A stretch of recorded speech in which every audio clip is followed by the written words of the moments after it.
नमस्कार। Knowing Hinduism में आप सबका बहुत बहुत स्वागत है। आज हम बात करेंगे कि भोलेनाथ को प्रसन्न कैसे करें सावन के महीने में, और हम सावन के कुछ खास उपाय के बारे में भी जानेंगे जो करते हैं आपकी हर इच्छा पूरी।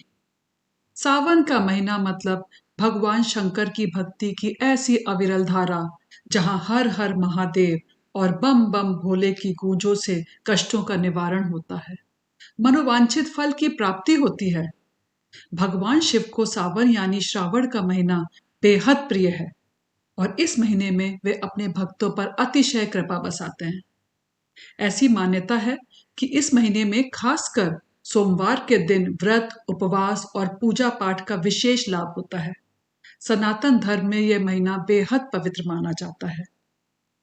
शिव पुराण के अनुसार जो भी इस माह में सोमवार का व्रत करता है, भगवान शिव उसकी सारी मनोकामनाएं पूरी करते हैं। मान्यता ये भी है कि इस महीने में भगवान शिव की कृपा से विवाह संबंधित सभी परेशानियां दूर हो जाती हैं। श्रावण मास के सोमवार के महत्व के बारे में हम थोड़ा और सुनेंगे और समझेंगे। ऐसा माना जाता है कि सावन मास के सोमवार व्रत करने से पूरे वर्ष के सभी सोमवार व्रतों का फल मिल जाता है। यानी कि आप 4 या 5 सोमवार जो पड़ते हैं सावन के महीने में, उनमें व्रत करिए और पूरे 365 सोमवार के व्रतों का फल पाइए। मान्यता ये भी है कि सावन के महीने में शिवलिंग की विशेष पूजा अर्चना करने से सभी मनोकामनाएं पूरी हो जाती हैं। कहा जाता है कि जो महिलाएं सावन के सोमवार का व्रत रखती हैं, उनके पति की आयु लंबी होती है। साथ ही अविवाहित लड़कियां अगर अपना सोमवार का व्रत रखती हैं सावन के समय, तो उन्हें अपना मनपसंद जीवन साथी मिलता है। तो अगर आप ये वीडियो सुन रहे हैं और आप अपने मनपसंद जीवन साथी को ढूंढने की इच्छा रखते हैं, तो सावन का सोमवार का व्रत रखना बिल्कुल ना भूलें। सावन के सोमवार का व्रत रखने से वैवाहिक जीवन में चल रही परेशानियों से भी छुटकारा मिलता है और यह व्रत स्त्री और पुरुष दोनों रख सकते हैं।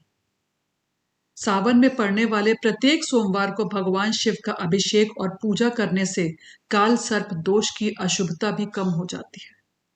पुराणों में बताया गया है कि जो भी भक्त सच्चे मन से सावन के सोमवार को शिव जी की पूजा करता है, तो उसे जीवन और मृत्यु के चक्र से मुक्ति मिल जाती है और उसे शिवलोक की प्राप्ति होती है। साथ ही उसके सभी पाप नष्ट हो जाते हैं। सावन के सोमवार का व्रत अकाल मृत्यु और दुर्घटनाओं से भी बचाता है। हर सोमवार का एक विशेष योग है और हर सोमवार का व्रत रखने से मिलता है अनेक मनवांछित फल। पहले सोमवार को करें शिव जी के साथ श्री हरि की पूजा। इस दिन शिव जी के साथ भगवान विष्णु की पूजा करने से विशेष फल की प्राप्ति होती है। और दूसरे सोमवार को करें शिव जी का जल अभिषेक।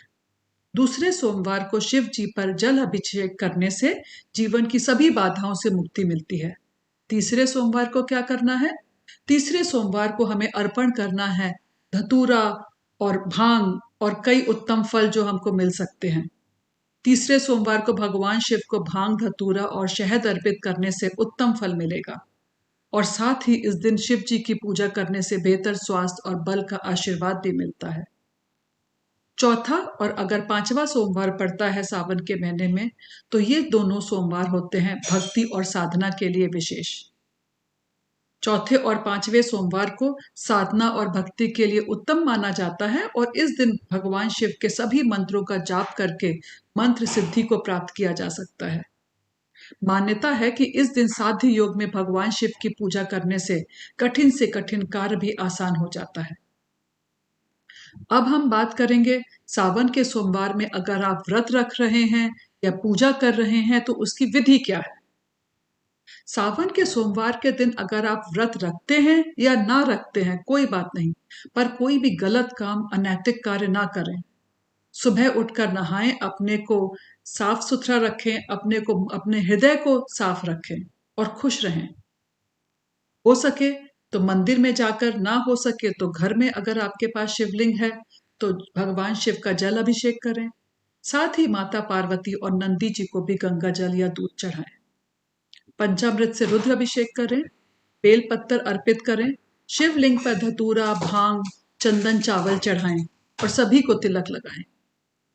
प्रसाद के रूप में भगवान शिव को घी शंकर का भोग लगाएं। धूप दीप से गणेश जी की आरती करने के बाद शिव जी और माता पार्वती की आरती करें और प्रसाद वितरण करें। सावन में ये चीज समझना थोड़ी जरूरी है कि शिव जी की पूजा में कम से कम बेल पत्र और धतूरा जरूर रखें। और ये ध्यान रखना बहुत जरूरी है कि बेल पत्र में 3 पत्तियां होनी चाहिए। जैसे कि आप इस वीडियो में देख रहे हैं, 3 पत्ते वाला बेल पत्र लगाना चाहिए, क्योंकि 3 पत्तियों को ही एक बेल पत्र माना जाता है। इस बात का भी ध्यान रखें कि बेल पत्र की पत्तियां कटी फटी ना हो, ऐसे पत्ते को खंडित माना जाता है।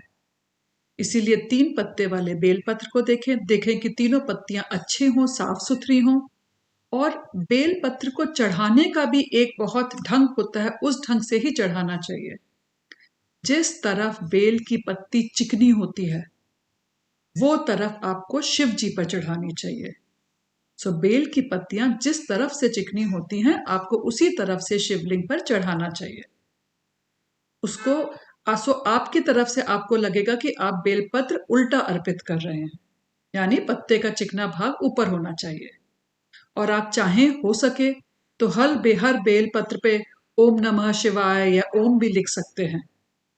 और एक और बहुत भी जरूरी चीज ध्यान रखने वाली है कि कई बार जब हम मंदिर में जाते हैं तो देखते हैं औरों ने बेलपत्र पहले के चढ़ाए रखे होते हैं, हम उसको एकदम हटा देते हैं, ध्यान नहीं देते हैं।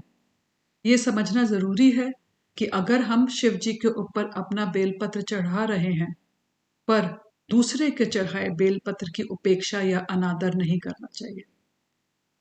शिवलिंग में से पहले से चढ़े हुए बेलपत्र को आराम से हटाइए, शिवलिंग जी को साफ करिए, उसके बाद आप अपना बेलपत्र चढ़ा सकते हैं। और एक और चीज बहुत समझने वाली बात है कि सावन है हरियाली का मौसम। हरियाली का मौसम मतलब सब तरफ पेड़ पौधे। तो शिव जी को ये भी बहुत पसंद है कि आसपास पेड़ पौधे रहें। स्त्रियां इस दिन बहुत झूला झूलती हैं, इसका झूले झूलने का भी बहुत महत्व है। और बहुत सारी औरतें, लड़कियां हरे रंग की चूड़ियां पहनते हैं। तो ये ध्यान रखना जरूरी है कि ना सिर्फ सावन के समय बल्कि हर समय हम पेड़ पौधों को ना काटें। भगवान शिव को हरियाली पसंद है, इसीलिए हमें भी हरियाली का ध्यान रखना चाहिए। और इस ढंग से अगर हम सावन के महीने को बिताएंगे, खुश रह करके, प्रसन्न रह करके, प्रेम से रह करके, तो भगवान शिव की कृपा हम सब पर हमेशा रहेगी। आप सबको सावन का महीना बहुत बहुत शुभकामना पूर्ण रहे। आपके जीवन में हर तरह की खुशियां आए। और इसके साथ नोइंग हिंदुइज्म की तरफ से नमस्कार। जय भोलेनाथ जी की। नोइंग हिंदुइज्म में हमारा उद्देश्य रहता है कि हिंदुइज्म के बारे में ज़्यादा से ज़्यादा सब लोग समझें और जानें। अगर आप भी ये चाहते हैं तो प्लीज़ हमारे चैनल को सब्सक्राइब करिए और ज़्यादा से ज़्यादा शेयर करिए। नमस्कार। भोलेनाथ की कृपा आप सब पर बनी रहे। जय भोलेनाथ की।